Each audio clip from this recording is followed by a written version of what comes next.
In seminary, back in Transylvania, we had a colleague, and he had Eastern Orthodox background. And because the Eastern Orthodox and our Easter don't always fall on the same calendar day, he had invited us during one of those years to his home congregation to experience Easter there. And it was an Easter vigil, so talking about midnight, around midnight, transitioning from the darkness over toward the light. And the whole sanctuary was crammed full with people. And it was pitch dark, just you couldn't see a thing. What you could was feel your own heartbeat and notice there was someone beside you, maybe the breath of the person next to you, all dark.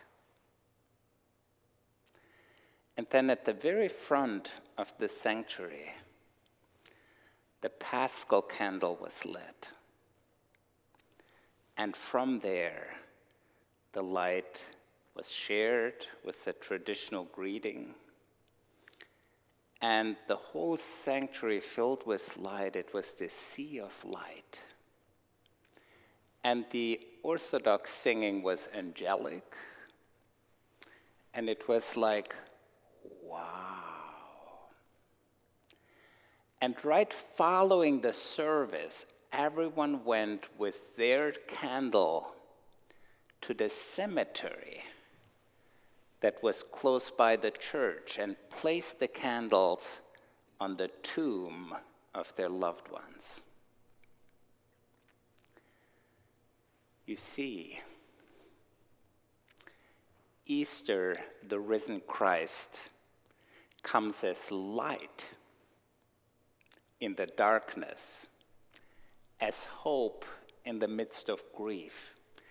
It's not the absence of our brokenness. It's not that we don't have hardship. It's not that we feel like grieving our own big or small deaths. We all have things to grieve.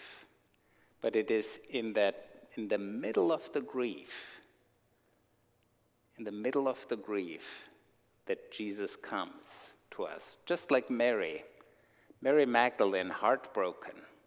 What kept her going? What kept her going when the lover, Jesus, the teacher, Lord and Savior, when he died, when he was crucified, died this cruel death? What kept her going? It was love that kept her going, the love for Jesus. Love kept her going. Love keeps us going, doesn't it? When we feel like, And then in that brokenness, in that falling apart, in that grief, she doesn't see clearly yet. She doesn't recognize Jesus. So she thinks it's the gardener. It's kind of, tell me, where did you lay the body? And I think there is some deeper significance to that. The invitation for me is that we look for Jesus in the people who do not look like Jesus at all. Looking for Jesus in the gardener, looking for Jesus, I think often, in the line of those people who come for loaves and fishes. There is this 25-year-old Dodge car, 425,000 miles. It feels like it's held together with duct tape and baling wire, and it's rattling and all. And I think like, wow, looking for Jesus in the eyes, in the lives, in the hearts of those who are longing, who are hungry, who are grieving, who are in need. St. John's UCC, just here in Louisburg, in their conference room, they have this lovely, lovely picture, and I adore it. It's a line of people lined up at a soup kitchen. And one of them has a little bit of a halo, a little bit of radiation. It's like Jesus walking in the line to be fed. And this transformation, this experiencing the living Christ, it doesn't happen that quickly, does it? It's not like for us, we flip a switch and then it's all done and we're all cheers. I think it's so much more like gestation. You think like carrying a baby and it growing, it takes time. And the 3 days, or the third day for Mary Magdalene and for the other women and for the disciples from Friday till Sunday, these 3 days, maybe 3 months, maybe 3 years, maybe 30 years, it will never be the same. It will never be the same.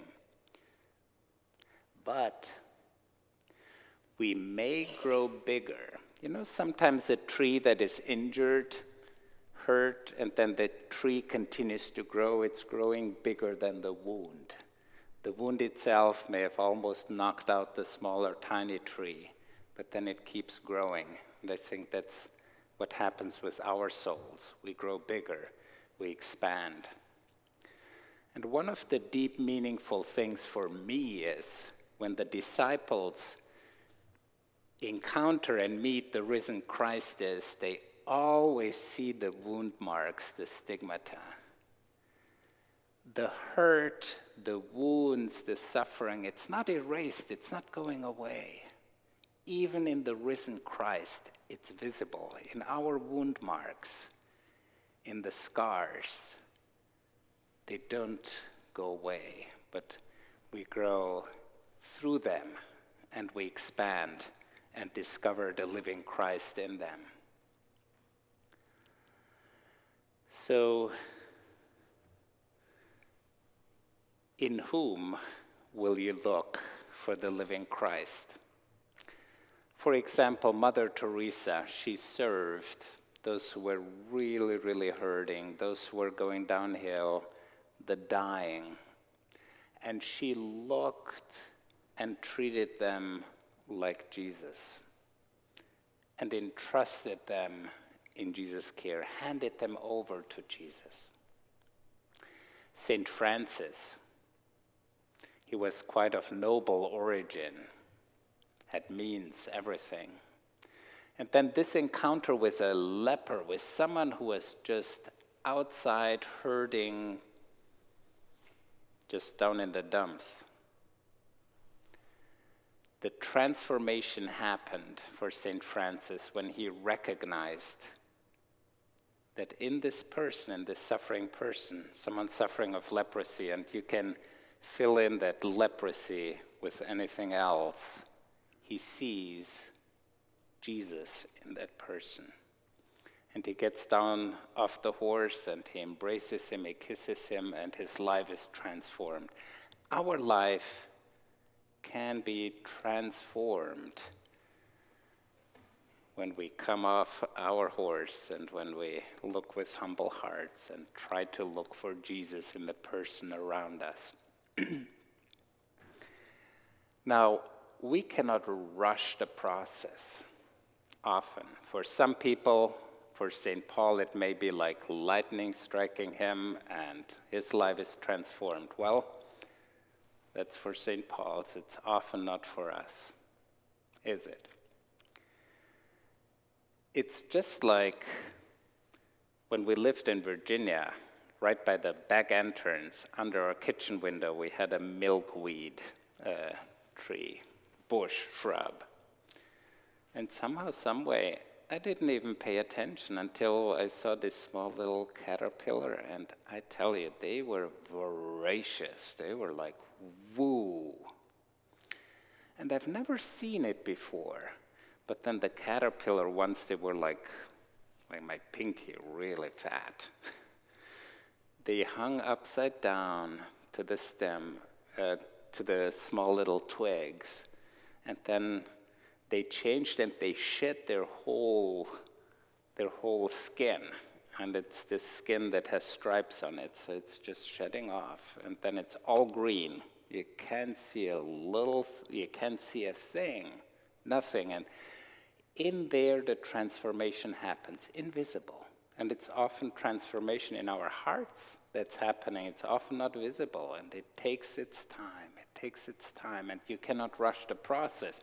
And at some point, it's becoming translucent, and you can see a little bit of shapes, a little bit of colors, a little bit changing inside until it cracks open. And then it's not a butterfly yet. The wings are folded. It takes time to dry and to pump it into its wings and to spread its wings. Spread its wings. And then, if you rush the process, try to get them going, you kill them. It takes its time. So I wish you that time. I wish you the time and the patience and the care with the broken places in you, with the hurt and with the grief, and that to come with just that and for it to be transformed in the process. There's this beautiful tradition in Japan when one of the beautiful bowls just shatters, falls, it breaks. And then what do? They don't try to glue it together so it's not seen, but they fill the cracks with gold. It's kintsugi, this art of the cracks are filled with gold.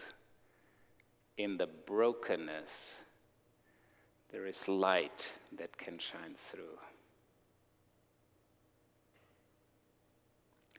Will you be open for that transformation to happen in you? Let's all open up with our wounds, with our small death, and invite the living one to transform us. In the bulb, there is a flower. In a seed, an apple tree. In cocoons, a hidden promise, butterflies to emerge.